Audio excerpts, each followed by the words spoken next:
जी दोस्तों, मैं माजरत चाहूँगा। क्या हो गया कि वो हम जो ड्राम में आग लगा रहे हैं तो नीचे सूखी हुई घास थी, उसमें आग लगी, इसलिए मुझे थोड़ा वीडियो बीच में ही रोकनी पड़ी। तो इसलिए दूसरा पार्ट भी बनाना पड़ गया क्योंकि जानकारी अधूरी रहेगी।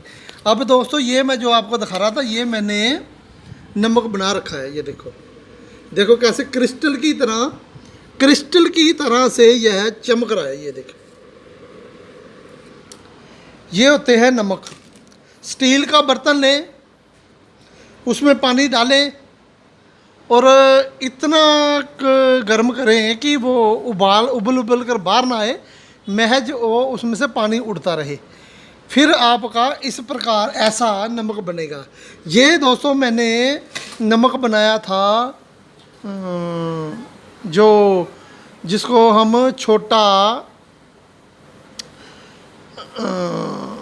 इंद्रायण बोलते हैं, और हमारे यहाँ उसको चिब्बड़ भी बोलते हैं और कचरी भी बोलते हैं।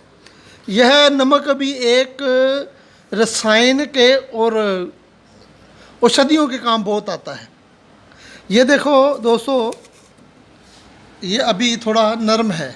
मैं जो चीज़ आपको समझाना चाहता था या मैं अपना तजर्बा बताना चाहता था कि जब यह आपका नमक पानी सूखने के काबिल हो और थोड़ा थोड़ा पानी बीच में रह जाए तो उस समय आग बंद कर दें और बाद में इसको धूप में सुखाएं। क्योंकि अगर आप इसी बर्तन में ही उसको जलाते हो और नमक को तैयार कर लेते हो तो इससे नमक में जो उसके औषधीय कण हैं, जो रासायनिक कण हैं, वो सारे नष्ट हो जाते हैं, वो फिर काम नहीं आता। इसीलिए कंपनियों की दवाएं हमारे और अपनी दवाओं में यही फ़र्क है। अगर हकीम किसी चीज़ को बनाता है तो बहुत बहुत कम बनाता है। ये दोस्तों, मैं एक औषधि तैयार कर रहा हूँ, सुमलफार। तो इसमें वो सामने बोतल पड़ी है, ये बोतल पड़ी है पूरी 700 ग्राम की, ये इसमें जाएगी। फिर प्याज का इतना, लेकिन ये दवाई 1 तोला ही पड़ेगी, फिर ही दवाई बनती है। अगर हम चाहें 2 बोतल पानी डालनी है तो इसमें 2 तोले दवाई डाल लें तो वो काम नहीं करती। ये बात मैंने इसलिए बोली है कि बहुत से दोस्त बोलते हैं कि मैंने इससे आधा नुस्खा ले लिया है तो अब आग कैसे करूं। यही तो मसला है। अगर आपने दुगना ले लिया फिर आग कैसे बढ़ाएंगे, या आधा कर दिया है तो आग को कम कैसे करेंगे। अब मैंने जहाँ 4 किलो आग बता रखी है, 4 किलो आग की एक अपनी लिमिट है। तो अगर आपने आधा लिया, 2 किलो कर दी, वो उससे तो कुछ को भी नहीं सेक जाएगा। अगर आपने दुगनी कर दी तो उसकी दुगनी आग लगाओगे तो उसके दवाई के सारे अंश जल जाएंगे। तो इसलिए हिकमत में जितना बताया गया है, जिस तरीके से बताया गया है, उसी तरीके से बनाना चाहिए। ये नमक है। अब दोस्तों, मैं जो मेन नमक है जिसके लिए कर रहा था, अब इस ड्राम में हम जला रहे हैं। अब थोड़ा सा रह गया, उसको भी जला रही है। नीचे थोड़ी आग लगी थी इसलिए हमें बीच में रोकना पड़ा। अब दोस्तों क्या करना है, जितनी हम इसको जलाएंगे तो ये बिल्कुल वाइट नहीं होगी। तो वाइट करने के लिए क्या करते हैं, जितनी राख हो उसको एक बड़ी कुज्जी, जैसे ये कुजियाँ पड़ी हैं, या बड़ी कोई हांडी लेके जितनी का आपकी राख है उसको राख में उसके अंदर बंद करके और उसको गिलिक मत कर दें पक्की। 2-3 बार गिलिक मत कर दें। गिलिक मत करने के बाद तो फिर आप दोस्तों उसमें 50 किलो की जब मन की आग दे दें तो वो बीच में राख वाइट हो जाती है। 50 किलो मन का मतलब ये है कि जितनी का आपकी औषधि है उस हिसाब से आप लगा लें। मसलन आपकी अगर 1 किलो राख है तो उसको मन की आग लग जाती है। अगर भाई दीवा किसी को ये मुनासिब नहीं है और उसके पास कोई इतना जरिया नहीं है इतने उपले लेने का, तो फिर वो कढ़ाई में, बड़ी कढ़ाई में, बड़ी भट्ठी के नीचे कढ़ाई, लोहे की कढ़ाई में डालकर और नीचे आग जलाता जाए तो उसमें जितना भी ब्लैक रंग है वो सारा वाइट होता चला जाएगा। जब वाइट रंग की भस्म हो जाती है तो फिर ये दोस्तों काम, नमक आपका ज़्यादा से ज़्यादा नमक निकलेगा। वाइट करने का मतलब दोस्तों ये भी मैं आपको समझा दूं कि अब ये लगा लो भी जब वाइट हो जाती है राख, तो वो खुद के खुद नमक ही बन जाता है। बहुत से जब हम किसी चीज़ को पकाते हैं तो ये जो काली राख होती है उसका क्या मतलब, जैसे हम कच्चे कोले मिलते हैं, कच्चा कोला मिलता है तो उसको दोबारा से हम आग लगाते हैं तो आग लग जाती है। हलवाई लोग लेके आते हैं ना कच्चा कोला, जहाँ वैसे भी पहले बड़ी जगहों पे पुराने लोगों को पता है कि कच्चा कोला बनता है तो वो ब्लैक कलर का होता है, उसको दोबारा आग लगाएं तो आग लग जाती है। इसीलिए हम वाइट, जब वाइट हो जाती है फिर उसमें जो इसके अंदर जड़ी बूटियों या लकड़ी के अंदर जो अग्नि होती है, जो जलती है, वो ख़त्म हो जाती है और वो पूरी भस्म हो जाती है और उसके बाद फिर वो अपने किसी काम में भी आती है। अब पहले लोग क्या करते थे, मैं एक राज की बात बता दूं आपको।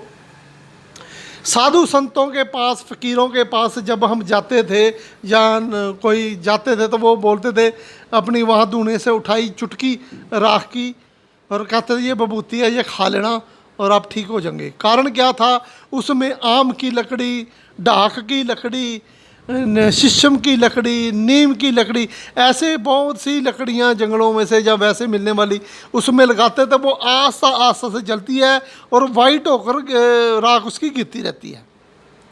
तो वो अग्नि बिल्कुल, वो जो राख है वो बिल्कुल वाइट हुई होती है। तो वो जब वाइट देते हैं तो वो एक औषधि बन चुकी होती है। औषधि यानी कि एक रसायन, एक दवाई बन चुकी होती है। जब वो मरीज खाता है तो वो सोचता है कि इस बबूती में चमत्कार है। 50% ये बात सिद्ध होती है कि ये जो लकड़ियाँ धुएं में जलती हैं फ़कीरों के, संतों के पास, तो उनमें औषधीय गुण आ जाते हैं। तो दोस्तों, ये मैंने आपको पूरा प्रोसीजर नमक बनाने का बता दिया है। ये मैं नमक बवासीर के लिए, के मसों के लिए बना रहा हूँ, तो और भी कई कामों में काम आएगा। अब शरद पूर्णिमा आने वाली है। शरद पूर्णिमा के दिन इसी का नमक, ऐसा नमक जो बनेगा, इसी का नमक और काकड़ा सिंगी, पीपल, मग, ये 2-3 जड़ी बूटियों को मिलाकर और गाय के दूध में खीर बनाकर उस खीर के ऊपर ऐसे डालकर थाली में बिछाकर उसके ऊपर इस दवाई को बुलूर देते हैं या उसमें मिक्स कर देते हैं। फिर उसको चांदनी रात में ऊपर छत पे रख देते हैं और पहरा देते भी उसमें कीड़ा पतंगा या कोई चीज़ ना डले। और उससे क्या होता है कि वो जो चांद की, शरद पूर्णिमा की दिन चांद से जो किरणें उस दूध में और उस दवाई में एक गिरती हैं, उससे एक रिएक्शन होता है जो इतनी अच्छी औषधि बन जाती है। जो मरीज खाता है वो एक दिन में ही सांस दमे से बच जाता है। अगर किसी को दोबारा ज़रूरत पड़े तो वो अगली पूर्णमासी में भी बनाकर खा सकता है। जिसको शरद पूर्णिमा का ना पता हो तो वो साल की हर पूर्णमासी को 4 घंटे तक ऐसे ही बनाकर दवाई डालकर 2-2 मासे सारी दवाई ले और एक थाली खीर में जितनी का आदमी खा सकता है तो उसको रख दे। और उसको 4 घंटे के बाद, ज़्यादा रखेंगे तो ज़्यादा ताकत है, कम से कम 4 घंटे रखकर उसके बाद उसको वो खा ले। और दिन में उसने कुछ ना खाया हो, कोई भारी चीज़ ना खाई हो, दोपहर का खाना 2 बजे 3 बजे तक खा ले, उसके बाद कुछ ना खाए, तो फिर रात को यह खीर खाकर और वो इस खीर को पचाए। पचाने का मतलब वो सोए ना, लेटे ना, बैठे ना, बस वो कम से कम 4 से 6 घंटे तक ऐसे ही टहलता रहे तो उसका दिमाग ख़त्म हो जाएगा एक रात में ही। यह सन्यासी नुस्खा है। बड़े बड़े शास्त्रों में इस नुस्खे का ऋषि मुनियों ने व्याख्यान किया हुआ है। तो दोस्तों, ये मैंने आपके आगे जो नॉलेज थी मेरे पास, मैंने आपसे रख दी है। तो बनाएं और फ़ायदा उठाएं। धन्यवाद।